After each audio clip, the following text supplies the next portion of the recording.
వాస్తవానికి యువ సంగ్రామ సదస్సు అనేది నిరుద్యోగుల అంశాలపైన 2.5 సంవత్సరాల తర్వాత కేటీఆర్ టీఆర్ఎస్ పార్టీ పెడుతున్నటువంటి సభ కాబట్టి ఖచ్చితంగా కేటీఆర్ గారు వస్తారు. 10 సంవత్సరాల నిరుద్యోగులకు జరిగినటువంటి అన్యాయాలపై డెఫినెట్గా మాట్లాడతాడు అని మేము గెస్ చేసి మనం అందరిని ఆహ్వానిస్తే మేము అక్కడికి వెళ్ళినాం. అక్కడికి వెళ్ళిన తర్వాత అది ఓన్లీ పొలిటికల్కి సంబంధించినటువంటి సభ అయిపోయింది. కానీ మా సమస్యలకు ఖచ్చితమైన హామీ అనేది ఎవరు కూడా కేటీఆర్ గారు కూడా వీయలేకపోయారు. ఆయన ఏమంటాడు, గతం లోపల చిన్న చిన్న పొరపాట్లు జరిగినాయి, డెఫినెట్గా అవి మేము సర్దుకుంటామని చెప్పిండు. చిన్న చిన్న పొరపాట్లు ఎందుకైతే అవి ఒక తరాన్ని నాశనం చేసినటువంటి సందర్భాలు పేపర్ లీకేజ్ అయినప్పుడు కానీ, ప్రవా లీకేజ్ అప్పుడు కానీ ఇంకా చాలా సంఘటనలు జరిగినాయి. ఆ జరిగిన తరుణంలో వీళ్ళు చక్కగా ఉంటున్నట్టు మేము కాంగ్రెస్ పార్టీ ఎందుకు పోయేటోళ్ళం? ఇప్పుడు ఈ రోడ్ల మీదకి వచ్చి ధర్నాలు చేసి దెబ్బలు తిని పోలీసులు మా మీద కేసులు అయ్యే పరిస్థితి ఎందుకు వచ్చింది? మీరు చక్కలేకని కదా. అంత ఘోరంగా ఒక తరాన్ని నాశనం చేసినటువంటి మీరు చిన్న చిన్న పొరపాట్లు జరిగిన అనడం నిజంగా మాకు అందరికి కూడా చాలా బాధ అనిపించింది. మేము ఇమీడియట్ అక్కడ నుంచి బయటకు వచ్చినాం.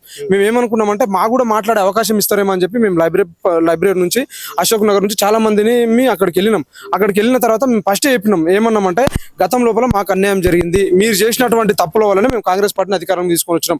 మళ్ళీ ఇప్పుడు కాంగ్రెస్ పార్టీ వాళ్ళు తప్పులు చేస్తున్నారు కాబట్టి మళ్ళీ మీ వెనకాల రావాలంటే మీరు బలమైనటువంటి హామీలు ఇవ్వాలి.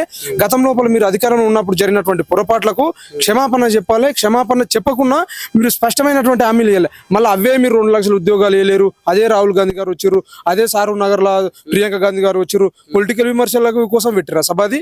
పొలిటికల్ విమర్శలు చేసుకోవాలంటే నువ్వు తెలంగాణ భవన్లో చేసుకో, నీ సపరేట్ గా టీఆర్ఎస్ భవన్ బీఆర్ఎస్ విమర్శల సభను పెట్టి దానికి సంబంధించినటువంటి అక్కడ విమర్శలు చేసుకో. నిరుద్యోగులందరూ పిలిపించి నిరుద్యోగుల సభను పెట్టించి 30 లక్షల మంది నిరుద్యోగులం కనీసం ఇప్పుడైనా వాళ్ళు సోయి వచ్చి వాళ్ళు స్పష్టమైన హామీలు ఇస్తారేమని చెప్పి మేము ఆడిపోయిన తర్వాత మా నిరుద్యోగులందరినీ మేము ఎవరైతే మాట్లాడాలనుకున్నామో ఖచ్చితంగా వాళ్ళు చేసిన పాపాల గురించి మేము మాట్లాడదాం అనుకున్నాం. ఇప్పుడు మేము గతం లోపల మీరు చేసిన పొరపాటు వల్ల కాంగ్రెస్ పార్టీ కొన్నాం, ఇప్పుడు ఆ పార్టీ కూడా పొరపాటు చేస్తుందని చెప్పి మళ్ళీ మీ సైడ్ రావాలి. అంటే మీ సైడ్ మీరు తప్పు చేస్తే వాళ్ళ సైడ్ తప్పు చేస్తే మీ సైడ్. మేము నిరుద్యోగులను పిచ్చోళ్ళే కనిపిస్తున్నాం. మీరు ఇప్పటికైనా వాళ్ళకి పరిచయతాపం లేదు. చిన్న చిన్న తప్పులు అని అంటున్నారు. చిన్న చిన్న తప్పులు ఎక్కడ జరిగినాయి? పెద్ద పెద్ద తప్పులు జరిగినాయి కదా. తరాన్ని నాశనం చేసిర్రు. మీకు అప్పుడు పేపర్ లీకేజ్ అయినప్పుడు మీరు నిజంగా ప్రెస్ మీట్ పెట్టేసి ఎన్నో సంవత్సరాల నుంచి నిరుద్యోగులు ఇబ్బందుల పాలవుతారు, నోటిఫికేషన్లకి ఇబ్బందులు పెడుతున్న తరుణంలో మీరు 5 సంవత్సరాల తర్వాత వేసిన నోటిఫికేషన్ లో పేపర్ లీకేజ్ అయితే కనీసం ఒక ప్రెస్ మీట్ పెట్టి మాకు భరోసాను కల్పించినటువంటి పరిస్థితి. రోడ్ల మీదకి వచ్చి అరెస్టులు చేసిర్రు. నిరుద్యోగులు కేసీఆర్ పేరు చెప్పి చనిపోయినటువంటి సందర్భం ఇప్పుడు యూట్యూబ్లలో కొడితే వస్తాయి. కేసీఆర్ వల్లనే చనిపోతున్నా అని చెప్పారు. నువ్వు అంత ఇష్యూ, అంత పెద్ద ఇబ్బందులకు గురి చేసినటువంటి మీరు కనీసం పరిచయం లేకుండా చిన్న చిన్న పొరపాట్లు జరిగిన అనడం చాలా బాధాకరం. అంటే ఒక్క విషయం అన్న, ఇప్పుడు చిక్కడపల్లి లైబ్రరీ నుంచి, అశోక్ నగర్ నుంచి, దిల్సుఖ్ నగర్ నుంచి నిరుద్యోగులు పెద్ద ఎత్తున తరలివేరు. సో స్టేజ్ మీద నిరుద్యోగుల తరపున చాలా మంది మాట్లాడారు.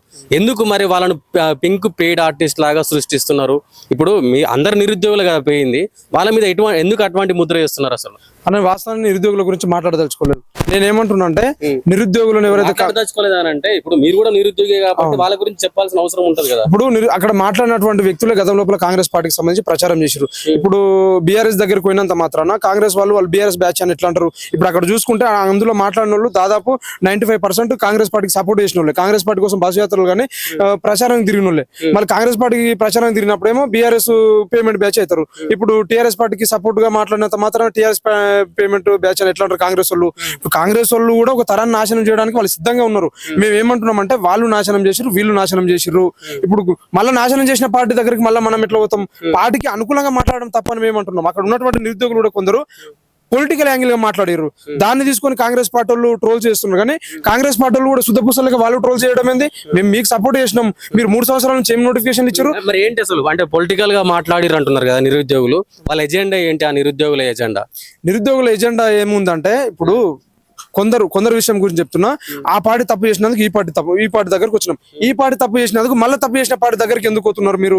మళ్ళీ ఆ పార్టీ దగ్గరకు పోయినాం, ఆ పార్టీ అధికారంలోకి వచ్చినాక మళ్ళీ ఆ పార్టీ తప్పు చేయదని చెప్పి గ్యారంటీ ఏముందని అక్కడ ఉన్నటువంటి నిరుద్యోగులను అడుగుతా ఉన్నాను నేను. ఇప్పుడు మీరు దగ్గరకు పోయిర్రు, గతం లోపల ఈ పార్టీ తప్పు చేసినందుకు ఈ పార్టీకి వచ్చినాం, ఈ పార్టీ తప్పు చేసినందుకు మళ్ళీ ఆ పార్టీ దగ్గరకు పోవడం ఏంది? ఆ పార్టీ ఏమన్నా మీకు బలమైన హామీలు రాజకీయంగా ఏమైనా లబ్ధి పొందుతారు అని అనుకుంటున్నారా మీరు? మీ నిరుద్యోగుల తరపు నుంచి రాజకీయ లబ్ధి పొందుతున్నట్టే కనిపిస్తుంది. కాబట్టి ఇకనైనా నిరుద్యోగులారా మళ్ళీ ఆ పార్టీ కూడా మోసం చేసే అవకాశాలు ఉన్నాయి. కాబట్టి మనకు స్పష్టమైన స్పష్టమైన హామీ వచ్చినంత వరకు ఏ పార్టీని కూడా నమ్మే ప్రసక్తి లేదు.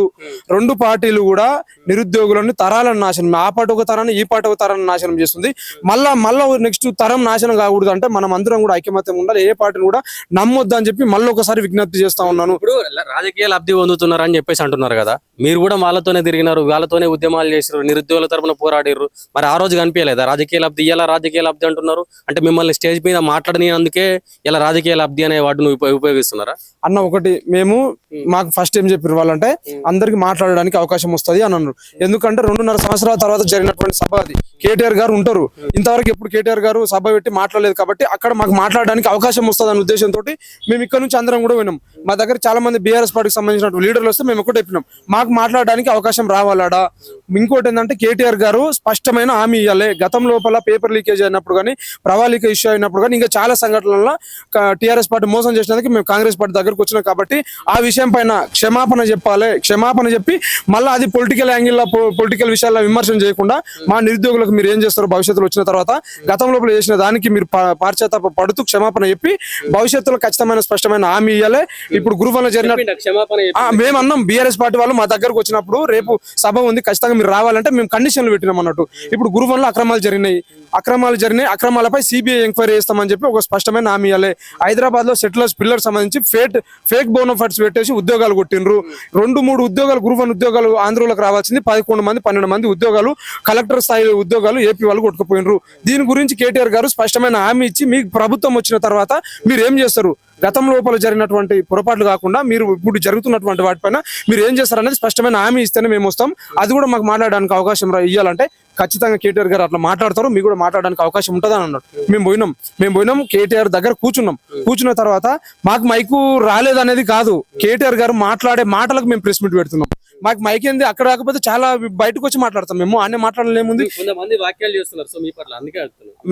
మాకు మైకు రాలేదనే ఉద్దేశం కాదు, మేము మైకు మాట్లాడాలనేది అది తాటే కదా. అది మేము ఏమనుకున్నాం, కేటీఆర్ గారు 2.5 సంవత్సరాల తర్వాత సభ పెడుతున్నాడు కాబట్టి గతం లోపల జరిగినటువంటి విషయాలపైన దానికి క్షమాపణ చెప్పిన తర్వాత, క్షమాపణ చెప్తేనే కదా మాకు నమ్మకం వస్తుంది. మీరు 10 ఏళ్ళు నాశనం చేస్తున్నారు.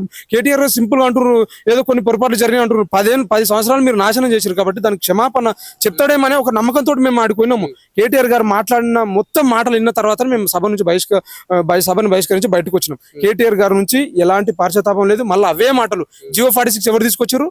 టీఆర్ఎస్ గవర్నమెంట్ తీసుకొచ్చింది కదా. టీఆర్ఎస్ గవర్నమెంట్ తీసుకొచ్చి పేపర్ లీకేజ్ టీఆర్ఎస్ గవర్నమెంట్ అనే అసలు నిరుద్యోగ ఉద్యమానికి సంబంధించిన ఈ ఇష్యూలు అన్నిటికీ కూడా కారణం టీఆర్ఎస్ గవర్నమెంట్. దానికి సంబంధించి నీకు క్షమాపణ అనేది అసలు 46 జియో రద్దు చేస్తామని చెప్పినావా, జియో 29 రద్దు చేస్తామని చెప్పినావా, గ్రూప్ 1లో జరుగుతున్నటువంటి అక్రమాలపైన ఈ అంశాలు ఏవి మాట్లాడలేడు. భవిష్యత్తులో నిరుద్యోగులకు న్యాయం జరుగుతుంది అన్నది కూడా ఒక భరోసాగా ఉన్నటువంటి నిరుద్యోగులకు కూడా లేదు. నిరుద్యోగులు అందరూ మాట్లాడిన తర్వాత కేటీఆర్ గారు మాట్లాడినారు. సరే కేటీఆర్ గారు అయినా నిరుద్యోగులు అంటే 3 సంవత్సరాల నుంచి కాంగ్రెస్ పార్టీ మీద కొట్లాడుతున్నారు కాబట్టి డెఫినెట్ గా కేటీఆర్ గారు స్పష్టమైన హామీ ఇస్తారని చెప్పి అక్కడ ఉన్నటువంటి నిరుద్యోగులందరూ కూడా అనుకున్నారు. కానీ ఆయన కూడా అదే పొలిటికల్ విమర్శలు చేసేసి ఇక టీఆర్ఎస్ పార్టీ ఎట్లా కాంగ్రెస్ పార్టీ మోసం చేస్తుంది, ఖచ్చితంగా కాంగ్రెస్ పార్టీ మోసం చేస్తుంది కాబట్టి డెఫినెట్ గా నిరుద్యోగులందరూ మళ్ళీ బీఆర్ఎస్ వస్తారని చెప్పి వాళ్ళ వైఖరి ఉంది. ఆడ స్పష్టంగా కనిపిస్తుంది మనకు కాంగ్రెస్ పార్టీ నిరుద్యోగులను అన్యాయం చేస్తుంది కాబట్టి మాకే ఓట్లు ఇస్తారు నిరుద్యోగులు అని చెప్పి ఒక మాయలో ఉన్నారు. కాబట్టి నిరుద్యోగులారా దయచేసి మళ్ళీ ఒకసారి పార్టీలను నమ్మి మోసపోవద్దు అని చెప్పి నిరుద్యోగులు కూడా నేను వేడుకుంటున్నాను. ఇక్కడ వీళ్ళు ఏదో పార్టీని జోకడం లేదా కాంగ్రెస్ పార్టీని ఇచ్చడం జరిపింది కానీ ఒక్కరు కూడా ఉద్యోగం నోటిఫికేషన్ గురించి మాట్లాడాలి క్లియర్ కట్ గా. సరే ఎవరికి అవకాశం వచ్చినా అక్కడ అందరూ మాట్లాడింది నిరుద్యోగులు అని చెప్పేసి అంటారు. మరి నిరుద్యోగులు అయితే కేవలం ఉద్యోగం నోటిఫికేషన్ గురించి మాట్లాడాలి కదా. ఎంతసేపు ఉన్న కేటీఆర్ జోకుడు కాంగ్రెస్ పార్టీని తిట్టుతా పడ వేరే మేటర్ ఏమన్నా ఉన్నదా? అసలు సమస్య బయటికి పోలే కదా. సరే భారీ ఎత్తున సభ అయితే జరిగింది, కాంగ్రెస్ పార్టీ మీద ప్రెజర్ వచ్చింది, దీన్ని కాదంటలే.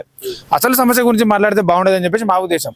కాబట్టి మేము ఒకటే చెప్తాం క్లియర్ కట్ గా, ఇప్పుడు ఏ సభ ఉన్నా ఏది ఉన్నా సరే మీ నిరుద్యోగులు అందరూ కూడా క్లారిటీ చెప్తున్నాం. కొంతమంది నిరుద్యోగులు అధికార పక్షానికి కానీ ప్రతిపక్ష పార్టీకి కానీ కొంచెం ఇబ్బంది ఏది మన పెయిడ్ ఆర్టిస్టులకు తయారయ్యారు. వాస్తవానికి వాళ్ళు కూడా కొంతమంది వాళ్ళ పేరు సరే మనకి ఇష్టం లేదులే కానీ అట్లాంటి వాళ్ళు మీరు ఆలోచన ఉంటే మానుకోండి. ఇక్కడ మీరు ఇట్లాంటి ప్రోగ్రామ్ చేయడం వల్ల అసలైన నిరుద్యోగులకు ఇబ్బంది కలుగుతా ఉంది. అసలైన సమస్య బయటకు పోట్లే. ఇప్పుడు ఇన్ని రోజులు నిరుద్యోగులు అందరం దిల్సుఖ్నగర్లో చేసినాం అన్న, సుమారు 30 రోజుల పాటు చేసినాం. ఒకే రోజు యువ సంగ్రామ సదస్సు అని చెప్పి పెట్టిరు. ఇప్పుడు అది మనం ఒక పార్టీ చేతికి ఆయుధం ఇచ్చినట్టు అయింది కదా. అది ఇన్ని రోజుల నుంచి మనం స్వచ్ఛందంగా నిరుద్యోగులను చేసుకున్న మంచిగా ఉంది. సరే మీడియా కూడా వచ్చింది, మంచిగా నడుస్తూనే ఉంది. ఇప్పుడు మళ్ళీ వాళ్ళ చేతిలో దీన్ని పెట్టినట్టు అయింది కదా. ఇది కరెక్ట్ కాదు కదా. మీరు ఆ సదస్సులో నిరుద్యోగుల అంశం తెర మీదకి తీసుకురాలి అని చెప్పేసి అన్నారు, మాట్లాడారు కదా చాలా మంది ఉద్యోగాల గురించి. ఇప్పుడు ఎస్ఐ కానిస్టేబుల్ ఉద్యోగాల గురించి సంబంధించింది అయినా సరే, డిఎస్సి ఉద్యోగాల గురించి అయినా, ఇంకా మీ వివిధ ఉద్యోగాల గురించి మాట్లాడారు కదా. మాట్లాడిరంటనా ఇప్పుడు పొద్దుగులు ఎంతసేపు వీళ్ళే ఉంటారా? అసలు 35 లక్షల మంది నిరుద్యోగులు 10 మంది ఉంటారా? 35 లక్షల మంది నిరుద్యోగులు ఉన్నారు తెలంగాణ వ్యాప్తంగా కూడా. అక్కడ స్టేజ్ మీద పిలిస్తే ఎవరైనా సరే అంతమంది ఉన్నటువంటి 10,000 మంది ఎవరైనా వచ్చి సమస్య గురించి మాట్లాడుతుండే. సరే సమస్య బయటకు వెళ్ళి నీకు అనట్లే, కానీ వీళ్ళు ఏముందంటే మరి వీళ్ళని జోక్కోవడమా లేదా పార్టీ గురించి వేరే ఏదైనా చేసుకోవడం కానీ అసలైన సమస్య బయటకు పోలేదని చెప్పేసి అనిపిస్తా ఉంది. సోషల్ మీడియాలో కూడా ఈరోజు భారీ ఎత్తున టోల్ చేస్తా ఉన్నారు. ఇగో వీళ్ళే ఆనాడు పోయి కూర్చున్నారు, మళ్ళీ వీళ్ళే ఇక్కడ వచ్చి పక్కన కూర్చున్నారు అని చెప్పేసి.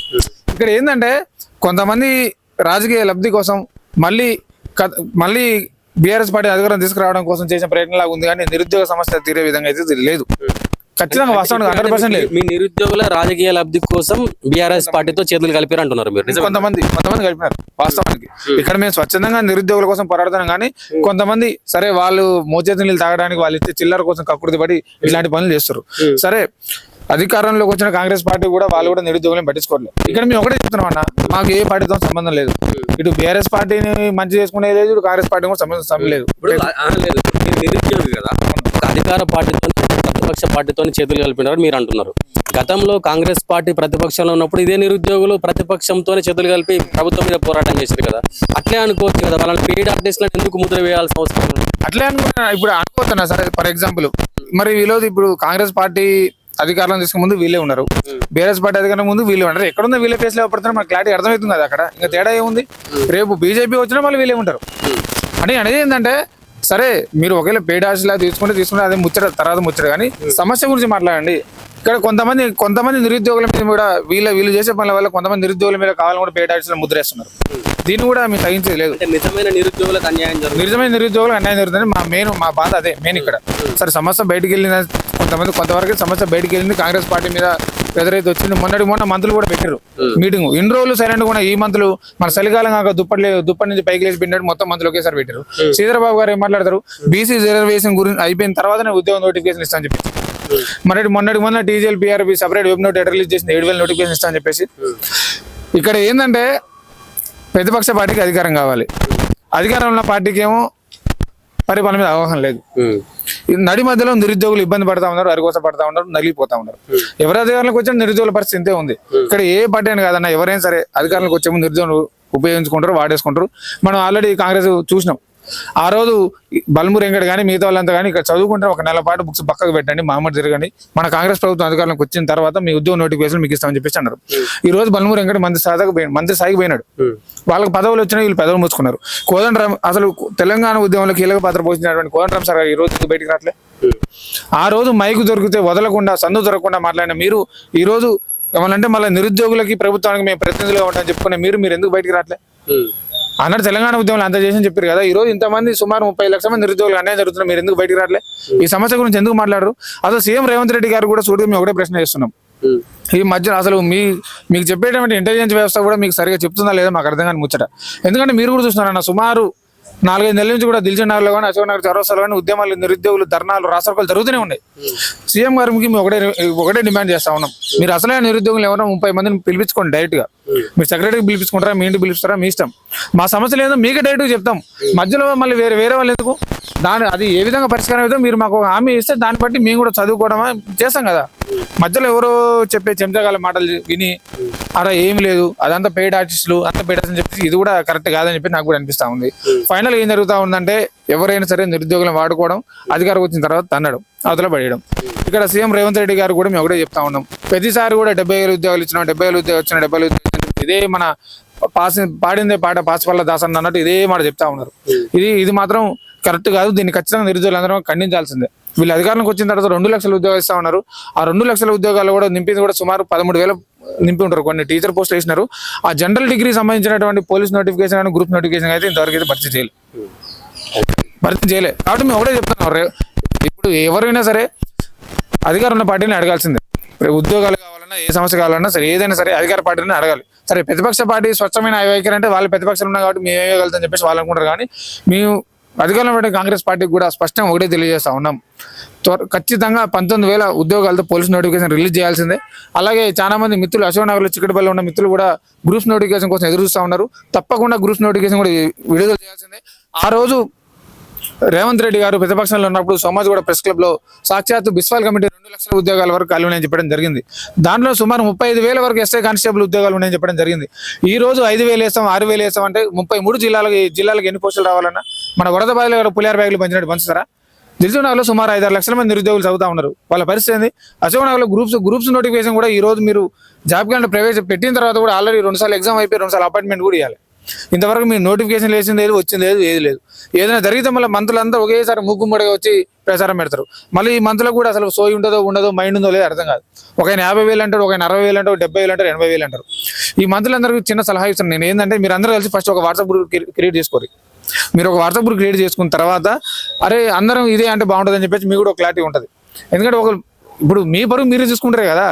ఇక్కడ ప్రతిపక్ష పార్టీకి ఆయుధం మీరే ఇస్తున్నారు, వాళ్ళకి ఆయుధం మీరే ఇస్తున్నారు, మీరే వాళ్ళ చేతిలో పెడుతున్నారు. మీరు మీ అవగాహన లేమా, లేకపోతే మీకు తెలిసి తెలియక మాట్లాడుతారా, లేకపోతే మమ్మల్ని ఎవరేం చేస్తారో మాట్లాడలేదు, కానీ మీరే కావాలని ప్రతిపక్షానికి మీరే ఆయుధం ఇస్తున్నారు.